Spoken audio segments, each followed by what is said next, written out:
Hello and welcome to week 3 of the Curve Training on Responsive Feedback. I'm Dr. Rachel McLeod, and this week we discuss seeking evidence.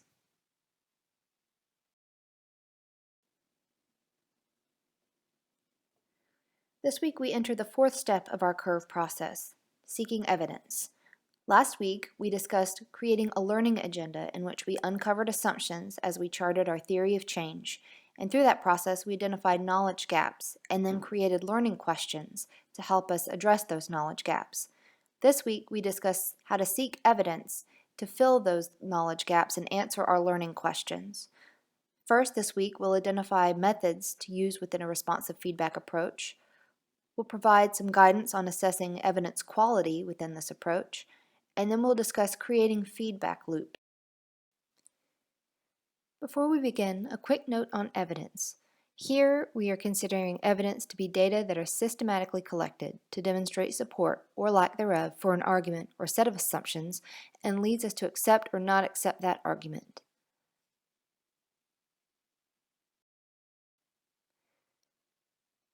So within a responsive feedback approach, evidence is key. We gather evidence to minimize our knowledge gaps that we've identified through our theory of change and reduce uncertainty about our program decisions and actions. Similarly, we often use this evidence to guide our mid-program decisions. The sources of evidence and feedback that we gather directly link into how we determine what the next steps are for our program. And importantly, they create transparency in our decision-making process. If we can systematically collect and document the evidence that we gather, it makes it more transparent as we work with our stakeholders to address areas for change within the program. And of course, central to this is that evidence addresses the learning questions that we crafted in our learning agenda. So it needs to be a central part of our process to make sure that when we craft our learning questions, we are able to collect the evidence to answer them.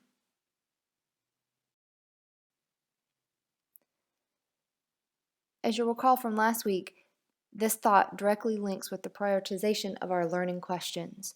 As we created our learning questions, we wanted them to be timely, and in this lens, do we have time to collect the evidence that can answer this question? We want to be strategic, again linking back to our learning questions. Are we able to leverage existing resources to gather those evidence needs?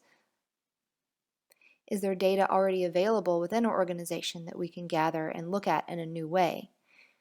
Is it feasible to gather this evidence? Do we have the resources needed to answer this learning question and to gather the evidence sources needed to answer it within the time frame that we have?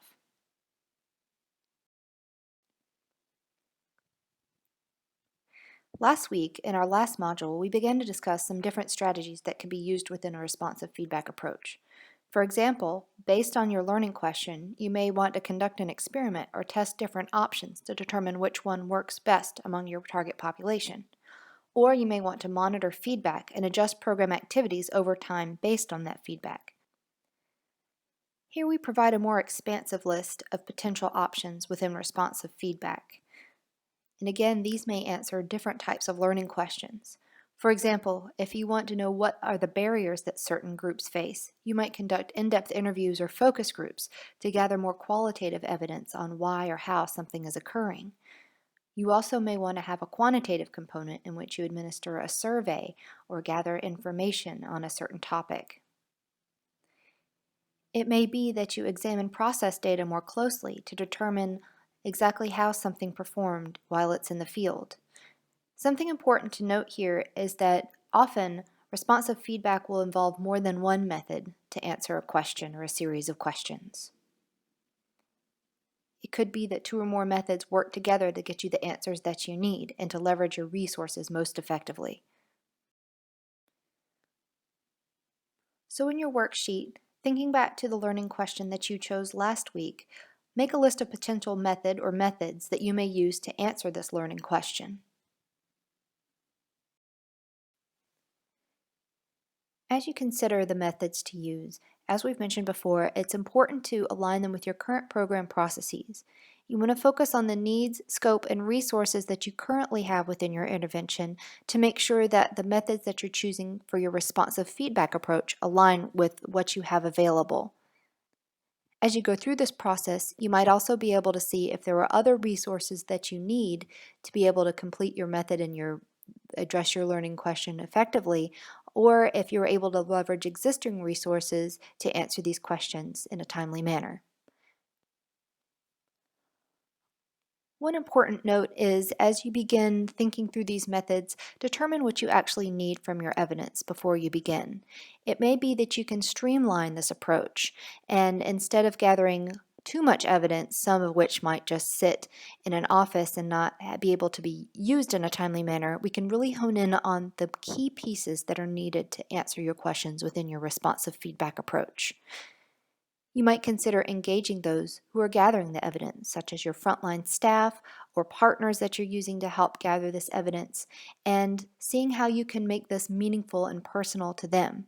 You might consider providing them reports of the evidence that you've gathered that are relevant to their interests to illustrate directly how this evidence benefits them.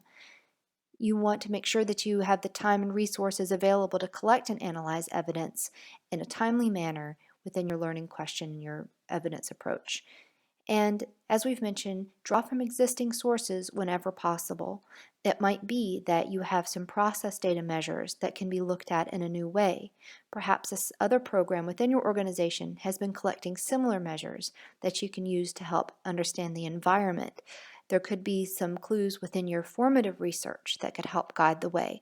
So it's really taking a look not at what you are going to be gathering, but what you've already gathered or are currently gathering, and see how it can work for you so you can be as strategic as possible.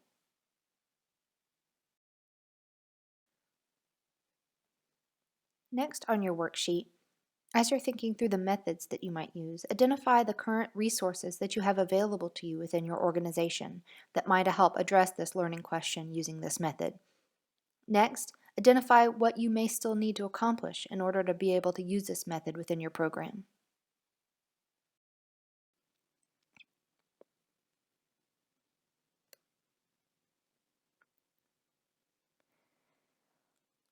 Our feature case study this week is the Resilient and Accelerated Scale-Up of DMPA-SC in Nigeria, or the RASUDEN project. RASUDEN aims to increase the use, acceptance, availability, and accessibility of contraception that women can self-inject, the DMPA-SC, as a planning method. The project identified barriers and norms that affected both demand and uptake of this modern family planning service. RASUDEN designed a communication strategy to address barriers and promote uptake of family planning. Early formative research had identified young single women as a high priority audience, but they also wanted to determine the motivations and abilities in regard to family planning among this and other target groups. RASUDEN developed a responsive feedback approach to understand the motivations and abilities of target beneficiaries during project implementation and to help categorize women into target priority groups. They had the following learning questions. Are young single women more likely to take up DMPA-SC as a modern family planning method? And what is the effect of motivation and ability on the use of it? A key goal of RASUDEN was to use responsive feedback for continuous course correction during the program. Here we list several of their evidence gathering strategies that they used throughout the program at different time points. Community dialogues were used to leverage the monthly gathering of women in the community to gather information about barriers and challenges to the use of DMPA-SC. Focus groups also were used to elicit information on motivations, ability, and barriers in a more formal setting. Key informant interviews with both healthcare providers and women using DMPA-SC also got at some motivations and barriers.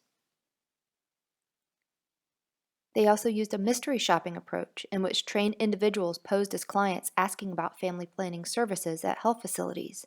They placed suggestion boxes at health facilities to gather information about the level of satisfaction clients had about family planning services, and they used rapid interviews on mobile phones to understand the use of family planning services among women. So as you can see, they used a number of mixed method approaches over time to answer their learning questions.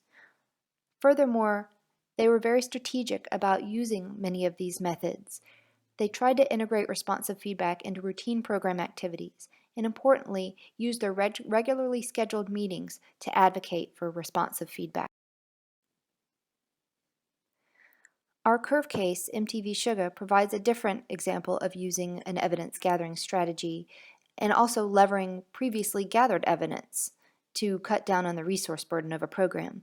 Here, MTV Sugar was able to use the metrics that are already gathered by Facebook, the engagement statistics such as measuring link clicks, reactions, comments, and shares, to have an easy way to identify which message that they've created got the most engagement from the target audience.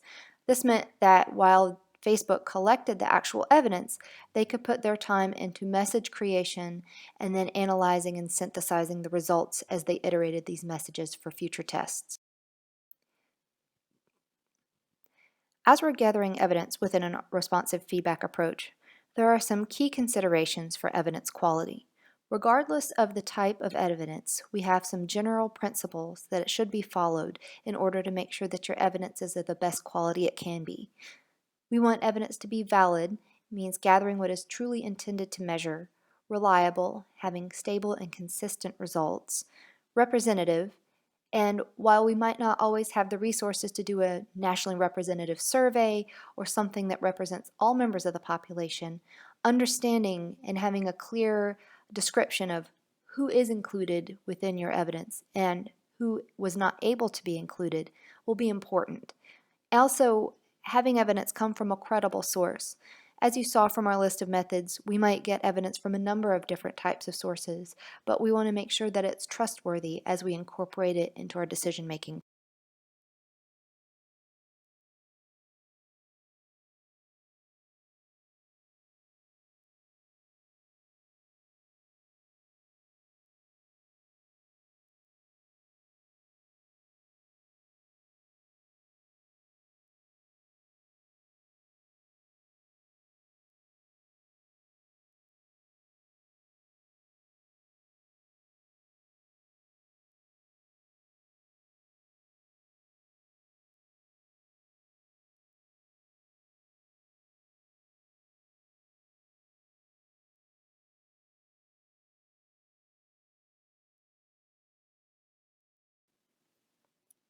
A good example of a trustworthy source comes from another of our curve case studies, in which trained ethnographers were used to observe Angawadi workers as they delivered an intervention about iron and folic acid pills to mothers.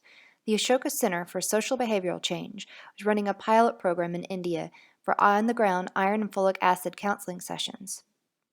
The objectives of the program were to increase iron and folic acid compliance for pregnant women and to determine the optimal interventions to achieve these desired outcomes.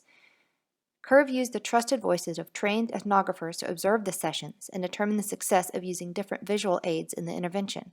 The ethnographers, who had health backgrounds, were trained in the goals and strategies of the program and, importantly, were knowledgeable of the program environment, and this allowed them to provide valuable insights to improve program delivery.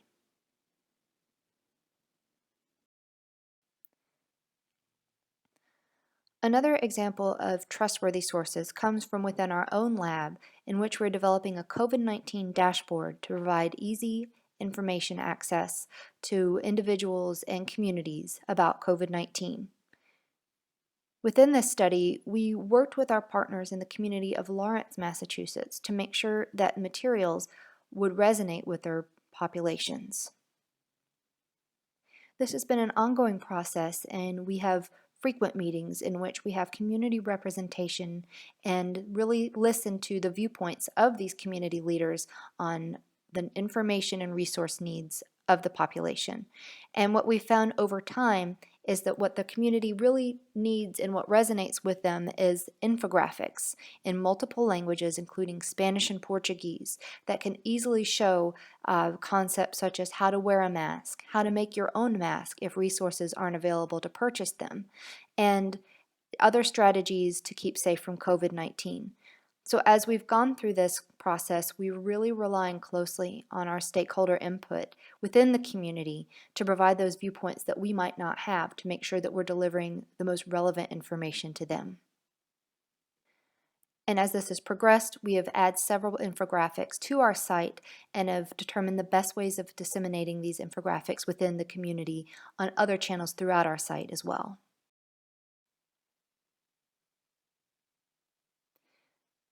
One of the key factors of a responsive feedback approach is often creating and implementing feedback loops. So within this feedback loop, it's not only that we are gathering evidence, but we are purposefully gathering evidence that will lead us along to a conclusion and a next step. Within this feedback loop, it might give us more evidence on which to act, so we have another iterative cycle while the program is still in the field. And we'll have some examples of this coming up soon. But here we want to discuss how evidence contributes to a feedback loop, and as we can see, it works all along the process. First, you structure your learning questions, which is what we need to know, and evidence, as we've mentioned, plays a big part in this process. Because as we structure these learning questions, we need to make sure that we are able to meet the evidence needs that the question requires. We then implement this approach and gather evidence in the field that can answer these learning questions. And as we'll see, there are several different ways that we can gather this evidence within the RF approach. Once the evidence has been gathered, we'll then need to interpret it to make meaningful sense out of what we have gathered in the field. And this is another key step to make sure that as we are in the field and implementing this responsive feedback approach, we have the time and resources to not only gather the evidence that we have, but interpret it in a timely manner. And then finally, once we have gone through this process, we need to determine the next steps. What are the decisions that we're going to make based on this evidence? And this is something that we'll delve into a little bit more deeply in our next and final modules, putting all of these pieces together. But that would be the final step. But then as you can see, the circle continues on around because often within a responsive feedback approach, there will be a next iteration of this. And we might need to continue creating new learning questions and refining our ideas as we iterate throughout the course of the program. One good example of a feedback loop process that's presented in a slightly different way comes from Savvy, our case from week 1. As you'll recall, Savvy works with many different partners across sectors to achieve change in the government within local areas in Nigeria. With their partners, they use a concept called snowballing, in which in multiple feedback loops, they achieve short-term goals, learn from their experience, and gain confidence with their partners, and then build from there. So this is also built into their strategic feedback loop process. They start small. With their partners, they develop a plan for a realistic and achievable short-term goal in their first feedback loop. Then they put the plan into action and make sure to regularly reflect on what's going well and what didn't work as well within this feedback loop. And then as they build this confidence, the resulting feedback loops that come next in the process might be more ambitious based on the confidence and skills built by their partners. So this nicely illustrates the points that feedback loops can build upon each other. So it might be that within your first feedback loop, it's not the most ambitious that you could be, but you're building up information, you're building up evidence, skills, and the ability to iterate upon that feedback loop as you continue through your program.